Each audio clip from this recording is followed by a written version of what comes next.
Welcome to the Business Family Marriage Podcast with Tim Schmoyer. This is his personal podcast where he shares what he's learning about growing a seven-figure business while also raising 7 children and deepening his relationship with his wife at the same time. He shares what he's learning, what's worked, what hasn't, what he's trying next to grow a fruitful business, family, and marriage. For more on that today, here's Tim. Well, hello. It's great to see you again for another Business Family Marriage podcast episode. I got notified by Spotify. They're like, congratulations, you did 4 episodes last year. And I was like, only 4? Like, it's like once a quarter, you know? So I'm looking forward to 2023 and doing more of these where we dig into what it means to grow a fruitful family, a fruitful business, a fruitful marriage, and doing all those simultaneously at the same time. It's a challenge, one that I know very, very well and really love discussing and talking about. I've been doing a lot of conversations around that stuff with some married couples and individuals. I am doing some like life coaching type of stuff with some of those types of creators. And it's been awesome. So I love having these conversations, but I want to talk maybe a little bit more broadly and maybe do some more like a little bit of life coaching for myself here today in this episode. And looking forward, I do have a plan for 2023 about how I can hopefully make this weekly content instead of quarterly content. I don't know. There's probably not another podcast that publishes as infrequently as I do, but it's okay. It's about priorities, it's about time, and we each do what we can, right? So, I was drafting some notes for this episode about everything what have I learned about business, family, and marriage in 2022? It was a big year for us, and for me personally, thinking about like some of the dragons that I slayed, all metaphorically, of course, in my business, in myself, in our family, in our marriage, and what has the impact of that been? And I think I'll go through like kind of just business, family, marriages categories, and then talk about the ones inside of me, the ones I've tackled personally, the things that I've learned, and some of those dragons that have been slain this past year, and what the outcome of that has been. Let's go through some of these thoughts I jotted down. First of all, on the business front, I knew this before. It's something that I always believed, but this year it became cemented because I sold video creators. Now this honestly is the second business I've grown and sold. The first one was actually, what year was that? Back in 2009, 10, something like that.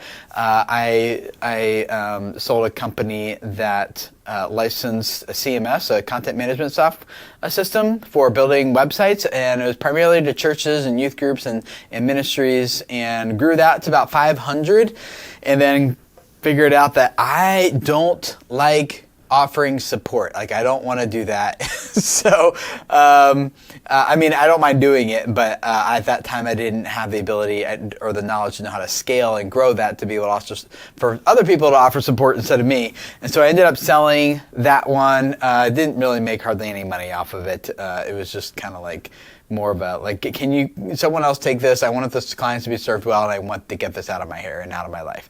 So, but this other business, video creators, just grew that for almost a decade, and selling that this past September, that was a big deal. And so one of the things that stood out to me through that transaction and that transition and everything that we've been doing now too is that business isn't just about making money. Business is, I think for me, primarily about relationships with coworkers, people on our team that we work with every day. It's about our relationships with our customers, that hopefully we're serving their families well every day. It's about solving complex problems, both the problems that come up internally as well as the problems that are external, ones that you're solving for your customers and for your clients. I learned that business is ultimately about making the world a better place for your family, for your team's families, and the families of the people you serve. And I think that's something it's actually here on my wall. It's something that I've always thought of. But the more I did business, and especially through the acquisition process, it forced me to have those types of filters. Is this really what I believe? Or is this something I just say I believe? In other words, am I going to sacrifice my team for the sake of making more money, taking this offer versus that offer? Am I going to sell the business primarily based on who's going to give me the best offer versus where I think our intellectual property and our team and our mission is best aligned, those types of things? And when you're faced with dollar signs, it forces it forces you to do I really believe this, or do I just say I believe this? And for me, that opportunity really forced me to wrestle with a lot of these beliefs, and thankfully solidified some of them. But this other thing that I learned about business, which was unique because of the acquisition, is I've always kind of thought in our own business, there's all these gears that are turning. There's all these different levers you can pull to make an impact in this area of your business or that area of your business, or even in your life, depending on what the lever is that you're pulling in the business. And there's all these gears turning. But then I always thought of my business all these gears, just tons of moving parts to get this service delivered.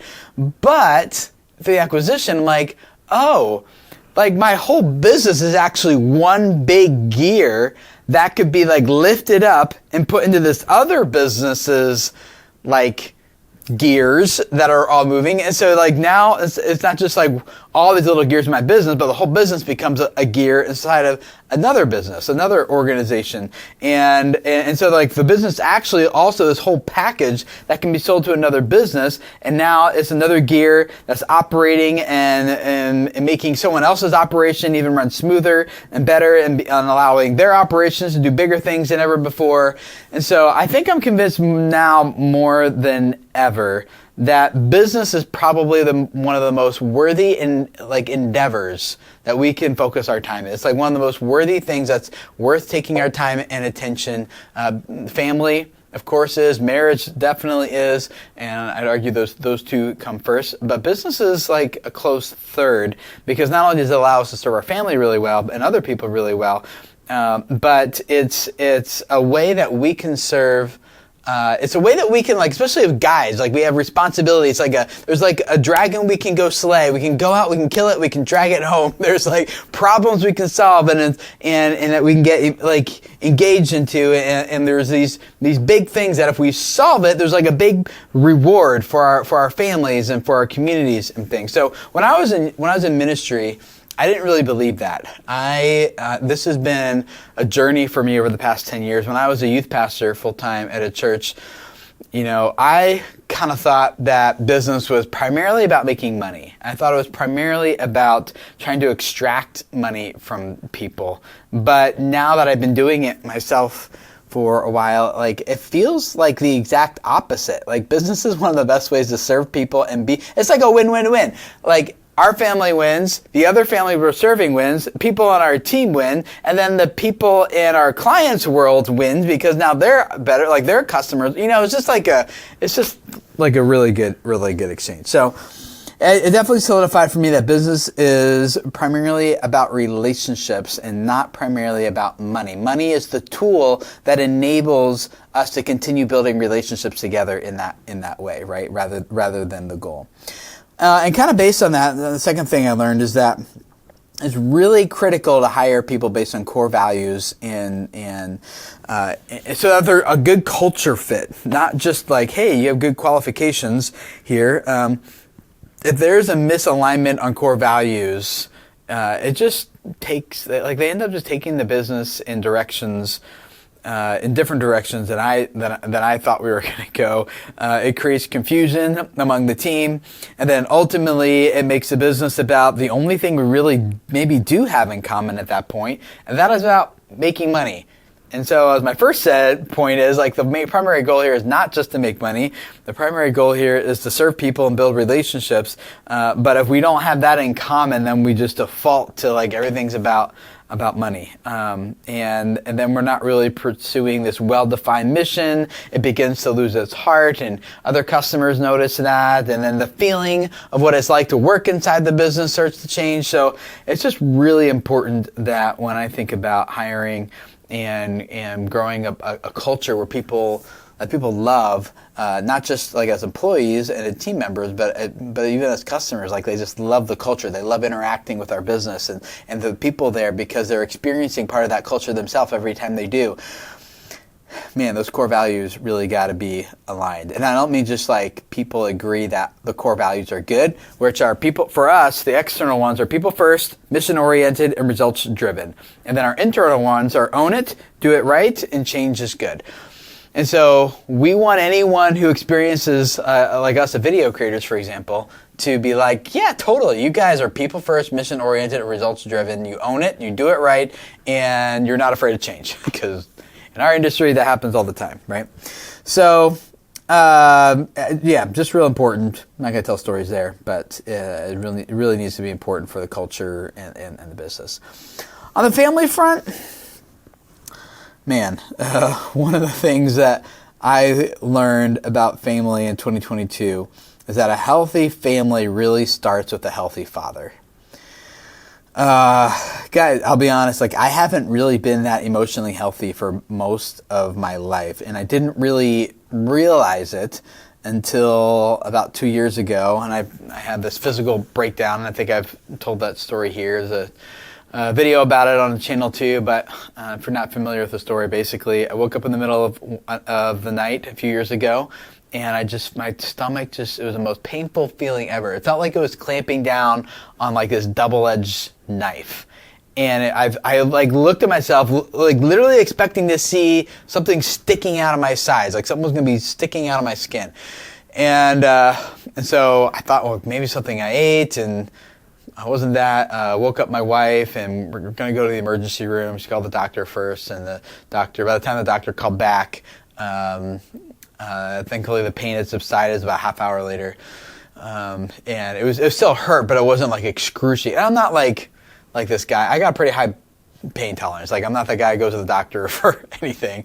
In fact, the doctor who was on call, who called back, wasn't even my doctor, because it turns out like it's been so long since I've been to the doctor. The doctors, like I didn't have to go through the whole new patient initiation thing all over again, and so I ended up with a new doctor anyway. But anyway, that happened, and so I did go to the doctor after that. I went to a therapist too, and they're like, Tim, do you have any stress in your life? And I'm like, no, I don't think so. But turns out like I did, and my body was feeling it, but my emotions were just so like turned off. Like they were so offline that I couldn't even notice like the amount of stress I was dealing with and that was on me, to the point where like my body was like literally responding to it in the most painful way possible, I think.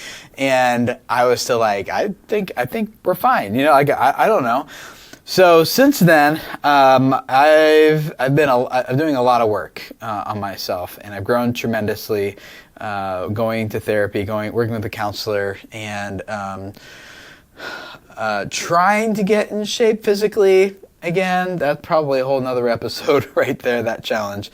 And doing jiu-jitsu, getting back on. I grew up wrestling in Pee Wee 8 middle school, high school, and they coached after college and stuff. So jiu-jitsu is like the closest next best thing, I guess, to that. And that has been good for me. We'll make that a whole nother episode, maybe perhaps another time. But what I noticed in my family though is that no one in my family knew that anything could be different, and I didn't know that either. Like no one in my family knew that the family that they were experiencing could be better. Nobody knew that there was something in me holding the family back, including myself. And when I started growing and I started changing, we started becoming more emotionally healthy and started working on the things that were actually taking a lot of those emotions offline. And I started to become more empathetic, and those suppressed feelings began to come back online again. I started parenting differently.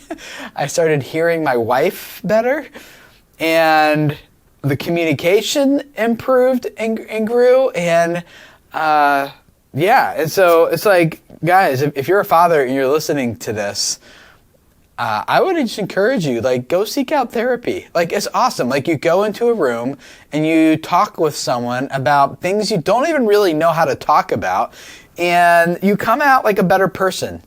And it's just better for your family, it's better for your marriage, it's better for your business and everything. So I'm sure a healthy family also starts with a healthy wife too. Like, I'm not downplaying that. But what I learned this year was that in order for my family can only be as healthy as I am, and I was hitting this wall and didn't know it until my body had that issue, and it forced me to kind of start evaluating some things, and that's, so reading lots of books about trauma, about therapy, about all these things, about feelings and emotions, and I kind of stopped this past year listening to a lot of business books. I started focusing more on those types of books, and so it's been interesting. In the beginning, focusing, like when I was growing the business, reading, just consuming tons of business content was absolutely necessary. But in this stage of the business and where I'm at personally, making that switch to consuming mental health type of literature. And not all of it is created equal by any means, but there's some good stuff out there. And that was really helpful for me. So a healthy family really starts with a healthy father. And I would have said I was healthy beforehand. I think what I'm saying is just like assume that you have room to grow. Assume that there is something you can do to make yourself better. Assume that like you're not as healthy as you could be, and assume that you don't really know what your family could look like and what your life could look like if you don't without working on that stuff. You know, like you can't. There's no window into what the potential could be if you haven't addressed like the issues that you have. And I believe that we all have them. I don't know how any of us could go through life without them. As long as the world is imperfect and there are hurt people around us who end up hurting people, and then we pass it on because we're hurt and maybe don't even know it. It's just a vicious cycle. So anyway, parenting's different. I listen to my wife better. Our relationship is honestly better than it's ever been. I guess that leads me to the next category of marriage. What I learned about business, or what I learned about marriage in 2022.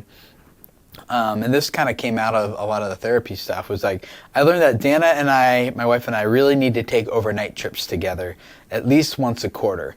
We started doing this this past year, and it just came out of this time of like, hey, we've been married for almost going on 16 years now, and we still do dates. Like we try to do them once a week, which turns into like twice a month, and we try to spend time together. But even going out on a date, like it's still not the same as having uninterrupted time together for several days. Because when you're on a date, like it's a couple hours and you have stuff to talk about, and we try not to make it about the kids, but sometimes we do anyway, and it's fine. I think I've been listening to a lot of Jordan Peterson this past year, and he thinks that it's great to negotiate and to grapple and to wrestle together over the common problems and issues and challenges that you're facing as a couple and in your family. So he thinks that those dates are a good opportunity to do that. So sometimes we do, but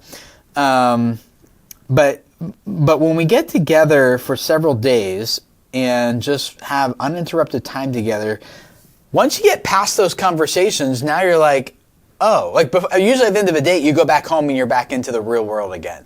But when we spend several days together, we get through those conversations, and then we get to the other conversations we otherwise wouldn't have had, like in the intimacy type of relationships and the connective type of relationships, and the ones where you're just like hanging out and talking about like stuff that just comes up randomly, like you did when you were dating, So this past year, Dan and I, we took a trip to Red River Gorge, which is kind of maybe loosely like the East Coast version of the Grand Canyon. It's about 2.5 hours from where we live. And lots of good hiking, lots of good trails, lots of good exploring to do, and kayaking and camping and all that kind of stuff. So we did that, and that was kind of like our first time. And I remember driving back from that thinking like, why have we not done this often. And I know why. We had 7 kids in 8 years. It's really hard to find childcare for that many kids for overnight for a few days, and especially when the kids were little and young. Now that our youngest is 4, our oldest is 13, a little bit older and a little more self-sustainable, a little bit easier to do that. So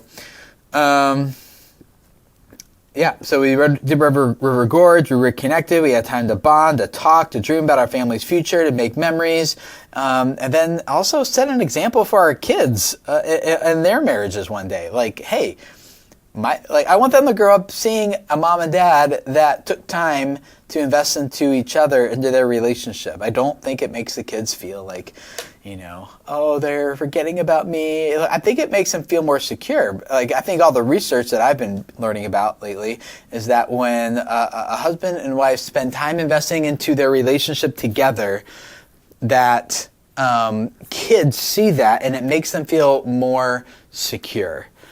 So we also did a trip this past year to Rhode Island. We went to Providence, Rhode Island, a little island off of Rhode Island. Turns out Rhode Island is not an island. I didn't realize that until I got there. I guess I kind of knew that, but I'm like, why is it called Rhode Island? There's like lots of little islands out there, but Rhode Island is definitely part of the mainland, so I don't know. But anyway, we were on an actual island, and Dana wanted to see all the lighthouses, and so she loves the Thomas Kincaid lighthouse type of stuff, and so we went out there. We saw as many lighthouses as we could. We saw them by sailboat. We saw them by helicopter. We saw them by hiking. We saw them by driving. So it was a great time. Just to get up early, go out on the beach, watch the sunrise, come up over the ocean, and then it was just good. It was a good time. So we definitely need to invest into each other. And we're trying to do that once a quarter. And then personally, man, everything was impacted by me focusing on my own growth and my own health this past year. Like I said, I stopped listening to a lot of business books and started investing into listening to a lot of like therapy and not self-help. That's not true. I mean, I guess you could put them in that category, but it was more like, trauma, and it was, I don't know, mental health type of stuff. And then I started doing self-care this past year, which is weird. Like, guys, the trajectory. Okay, let me explain the story a little. The trajectory of me and self-care this past year is pretty crazy. So I had and also still have, because I'm not totally rooted out of me yet, beliefs that are not true and about myself. One of them was that no matter how much money our business made and no matter how much money was coming in, I felt like I wasn't, what's the right word? Not worthy, but like I didn't deserve it, or it wasn't for me. It was just for the family, or and however I guess I want to say it came down to like I'm not worth investing into. It's kind of what it came down to, which sounds weird, I know, given this whole podcast. But my therapist was like, Tim, you got to do some self-care. I'm like, self-care? What? This is stupid. Like, what? Take care of myself? Like, what is this? And so I remember the first time I tried doing self-care. And all it was, you can laugh at me. I know, it's fine. All it was for me, and this was hard for me, okay? And then we all have different issues, but this one was mine. It was hard for me to sit on the couch at night and drink a soda. It was a Zevia sugar-free soda. And all I could think about sitting there after kids were in bed, the house was quiet, instead of going back and doing more work or doing something else, for me to just sit there and drink a soda, all that went through my mind is like, this is a whole $1. Like, this soda right here costs $1, and I'm wasting it. I'm drinking $1, and I felt bad. It was $1, right? $1, only $1. We can afford $1. We can. Mathematically, in a spreadsheet, it makes total absolute sense. We can afford $1 soda. But I didn't feel like I deserved it. I didn't feel like I was worthy of that. And I didn't feel like I could drink that and in good conscience. I was just like, you're wasting $1, for what? And that was really, really hard. And so I kept doing that, not every night. I couldn't do it every night, but maybe a couple times a week, I'd sit down at the end and I would just have like a drink of something that wasn't water, which is mostly what we drink in our house. And that felt weird. I'll skip ahead a little bit to a few weeks ago now. I was having some of this stuff come back up for me, and I just needed to get away. At least I'm noticing the signals now. Before I didn't even notice them, so that's good. But so I just needed to get away from the house for a little bit. So Dana was watching the kids, and I was just going to go run some errands. I needed to go get some more dog food and some more chicken feed and some more cat food. And so I was going to Tractor Supply, getting some of that stuff. And while I was there, I saw, you first walk in the Tractor Supply, they got like the clothing section. Usually I just skip right past that. But they had a rack of Carhartt sweatshirts, hoodies. And I was like, I like Carhartt stuff. So I went over, started looking at it, looked at the price tag. The first one I picked up was like $80. I'm like, nope, no way I'm spending $80 for a hoodie sweatshirt. Most of my hoodie sweatshirts I get for free when I go to conferences from different vendors, right? So, no way I'm paying for one of these. And so I put that back, and I found a cheaper one, and it was like $70. I'm like, okay, no. I found the cheapest one. It's $55. And I stood there. I don't know how long it was. Probably, it felt like half hour, probably 2 minutes. I don't know. But, just it was a lot more than 2 minutes. I know that. I was contemplating, should I buy this for myself? And for context, Dana, my wife and I, we get $50 a month in blow money, which is you can go spend it on whatever you want. And it used to be $25. It was $25 a month for almost a decade. It does roll over, thankfully. So most of the time I would save mine up for several months before, or even a whole year before I'd kind of spend my money once a year on something. But we recently increased it to $50 a month. And so the sweatshirt is $55. And I'm like, this is 1 month's worth of blow money for me. I can get this. But I remember standing there going back and forth in my mind of but can I and should I? And it wasn't the could I afford it thing. It was more of am I worth this? $55 spent on myself. Can I do that? And I did. I went to the checkout line the whole time. It was a struggle, guys. But I went to this checkout line with a pile of animal food, and I bought this green Carhartt hoodie sweatshirt for $55. And I put it on, and I go home, I show it to my wife, and she's like, oh, I like that color green. And when she said that, I was like, oh, it felt so good, It was because I'm starting to feel things now, which is great. And so that hoodie, I wear it probably several days a week now. I throw it in the laundry, it gets washed, and then I have it back on. Because now it just feels good to wear that hoodie. And to go from I couldn't even drink $1 soda to now I was able to spend $55 on a hoodie for myself. That just felt, that is progress, guys. That is definitely a win, And so buying that hoodie was self-care. Oh, on that same trip, I actually went to Sonic and bought myself a $6 ice cream shake or something like that, with the mixer with all the stuff, the good stuff, not just the liquidy stuff. So it was good, and doing those two things, it was good. I think the principle is kind of coming out of this year for me is Tim, if something feels hard and you don't feel like you can do something, you probably should do it just because it feels hard and uncomfortable. Like if there's discomfort in doing this thing, that means you should probably do it just because it's uncomfortable.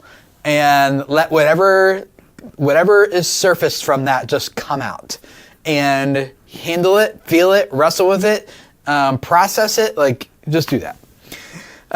And so another part of that for me this past year, one of these other dragons I started slaying in me is I started meeting regularly with some other guys this past year, having them over to our house just to hang out around a fire.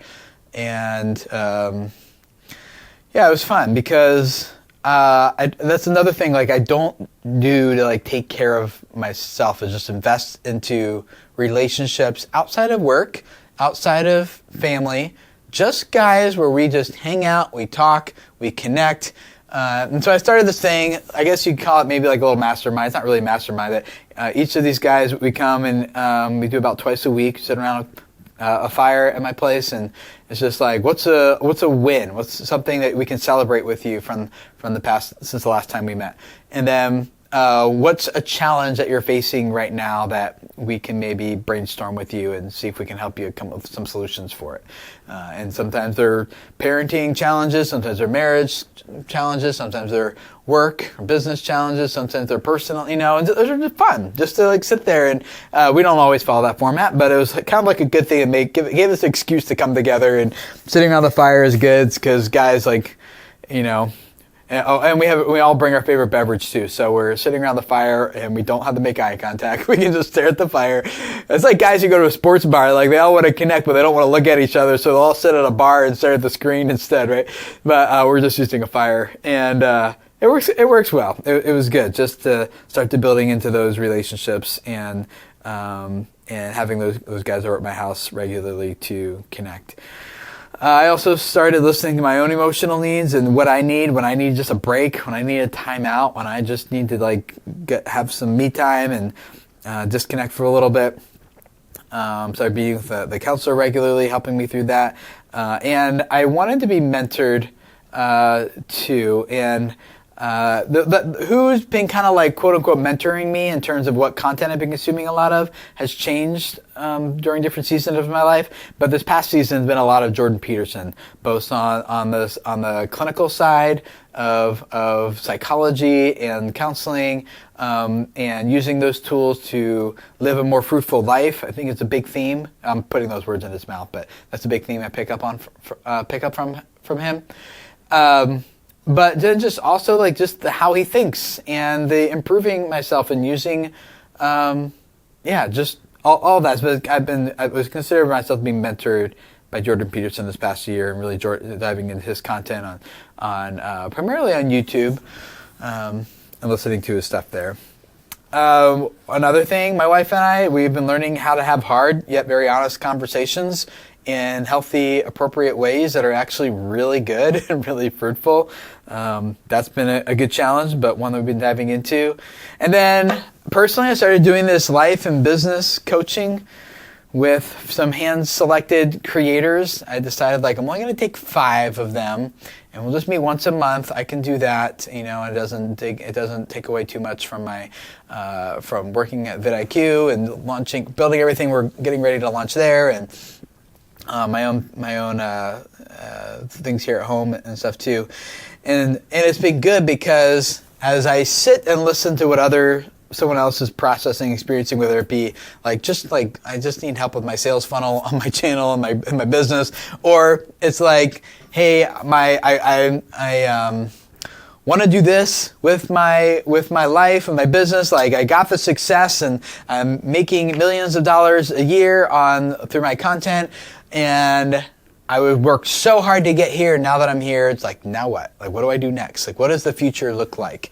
And maybe sometimes disillusionment sets in at that point too. So it's just been fun to have those conversations, because I notice that when I'm listening to someone else share those stories with me, and I'm listening to them and processing them in a much healthier and better way, in a different lens than I had before, it's helping me work through some of my own stuff too. Because when I articulate it out loud, it's easier to help someone else with their problems than it is to deal with your own, right? And so as I listen to these stories, a lot of it's yes, That's so true. Let me share something I've learned over the past year that's really been helpful for me. And as I say those things out loud to coach those people, it becomes my belief in it goes deeper. Maybe I believed in it like a 5, but after coaching someone else through the same thing, my belief in it goes like a 6 or a 7, right? So that's been really good. Just to kind of work with a few of those. By the way, if you're interested in that, you go to timschmoyer.com and you can apply for coaching there, find out more about what that entails and what it looks like. But the end result of all of this for me, it's just been just more fruitfulness in my life and in the life of other people around me. I found that the best fruit comes as a result of the hardest work. And so if you want to experience more fruit in your life and you want things to become healthier and better in your business and in your marriage and your family and your relationships and even your relationship with yourself, as cuckoo as I think that sounds as I say it out loud, but I know what it means. Hopefully you know what it means too. If you want to experience the most fruit in your life, you just look at whatever feels the hardest, whatever feels like it's the most challenging thing to address and overcome, and you tackle that thing, right? The deeper the challenge, the better the fruit is going to be. Whatever the hardest thing is to tackle in your life is probably the best thing to tackle that will result in the best fruit and the biggest yield and fruitfulness in your life, in your ministry, if you're a church worker, or in your business, if you're a business owner, or in your marriage, or in your family, or in wherever your life is impacting people, including yourself. That's where you'll find the most results and the most fruit. So as I look forward to 2023, my goal is I want to do hard things. And part of why I sold the business is because I want to do something harder. I want to do something bigger. We developed a good system for coaching last year at Video Creators. We coached 635 clients. It was great. But now at vidIQ, can I develop a system for coaching 2 million creators? Can we do that? What does that look like? That sounds hard. The bigger the dragon is, the bigger the pile of gold is that it's probably protecting, And so we've been working through The Hobbit and Lord of the Rings as a family, and just thinking, if you're familiar with The Hobbit, if you've seen the movie, that dragon is huge, but the amount of gold it was protecting for, I think, centuries or whatever, it was huge too. And so I'm thinking in my metaphorical life, I go slay that dragon, that gold is mine. But it's not a little dragon. It's not you overcome these little things, and it might be overcoming a lot of little things in order to overcome the big thing. That's certainly a part of this journey and part of this walk. But my goal for 2023 is do hard things. What dragon do I still have to overcome and slay that is protecting the most gold, the most reward, the most benefit, the most health, the most everything on the other side? And I don't know, that's my goal for 2023. And one hard thing for me is how can I have more regular content on this podcast where we talk about things that are about fruitfulness in our lives and our businesses, our families, and our marriages. And that's what I want to explore. I don't think that's going to be the hardest dragon, though. I think that one, I've been doing content for over a decade. We've worked with literally thousands of creators. I know how to do the content game. That's not hard. But there are certainly some other big, hard things that still have. I feel like I have been tackling the hardest stuff so far. So part of me is it's going to get easier next year. I don't want to say that out loud, though, because as soon as I do, that one's going to bite me in the butt. It's been a hard 2 years. But it's been absolutely worth it, and it's been good, and it's been fruitful. So do hard things, slay the big dragons, kill it, drag it home, and take the reward and the fruitfulness that comes as a result. So that's what I got for this episode, guys. That's what I've been thinking about. That's what I've been processing and going over inside of me. I know there's probably lots of stories and maybe lots of questions even that come up for that. If you got questions, I I want to make more regular content here on the Business Family Marriage podcast. I'm also thinking about changing the name, but I would love to hear a voice message from you. If you go to businessfamilymarriage.com/voicemail or use the link in the show notes, just record your questions, record your stories, record your responses, and I'd love to respond to those in future episodes here. So I'd like for us all to learn from each other. So once again, I want this to be just like Tim Schmoyer telling you what's going on in his life. Like, what's going on in your life and what have you been learning this past year, and how can you share that in a way that's a good challenge and a good encouragement for the rest of us here as well. So use that, submit your voicemail messages. Looking forward to hearing your questions and your stories. And thank you for hanging out, and I'll see you guys again next time. I don't know if it's next week or next month or when it'll be, but hopefully, definitely in January 2023, we'll start having some regular for you. So anyway, thank you for hanging out, and I'll see you guys soon. Bye.